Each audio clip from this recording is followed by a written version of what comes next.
National 9/11 Museum is set to open its doors to the public tomorrow at Ground Zero. But the museum has already faced a lot of controversy, really, over all the years that they have been planning it.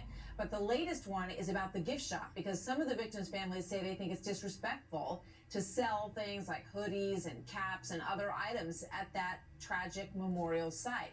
But now another family member is calling the outrage a bit overblown and coming out in support of this idea. Joe Connor lost his cousin, Steve, on September the 11th. He also has the rare distinction of having lost his dad when he was just a little boy. His father was killed in the little known, little remembered 1975 bombing that happened at the downtown Manhattan, which is a landmark tavern, Francis Tavern. And Joe Connor joins me now. Joe, it's great to have you here. Oh, it's great to be here. I know you were just talking about how there's a memorial to your dad in a park in New Jersey that I used to run in all the time. And I think I ran into your mom there. That's funny. Because I remember meeting a woman there who told me the whole story. So my heart goes out to your family. You've had too much tragedy. Well, thank you. We're just trying to make the best of it. But you're very positive people, and I commend you for that, because you're a great family. So why do you think it's okay that they're selling this stuff down there?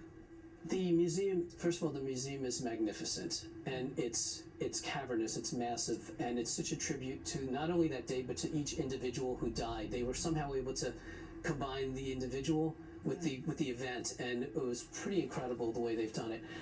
But they have bills to pay. There's a $60 million budget. If you go to other places like Pearl Harbor, Arlington Cemetery, the Holocaust Museum, Antietam, Gettysburg, they all have gift shops. My wife's a teacher. She goes, when we go to these places, she buys books and she brings them in and she educates the students about them. It's not like going to Disney where they funnel you through a gift shop. Right. We were there on Saturday. I saw it out of the corner of my eye, didn't think twice about it. They don't force you to go through there. And from what I know, it's tastefully done. People want to honor those who were killed by bringing something home, and I think it's it's the World Trade Center, trade, commerce. That's what the buildings were built on, and I think it's perfectly appropriate. I agree with you. I feel like every time I drive by a car that has a bumper sticker that says 9/11, never forget, right, which they bought somewhere, it reminds me, and I think it's important to remember. And for kids, and I'm going to take my kids down in the coming weeks, because I think it's so important for them to understand what happened. Most of them were very young when this happened, and they need to know what happened. Totally. I witnessed it too. I commuted through there, and my kids are now, Frank is 16, Kathleen's 15, so they were little. Yeah. And they came down there with us, and I think they were a little shocked. It was a little intense at certain points, but they got to understand what happened that day. It's not abstract anymore.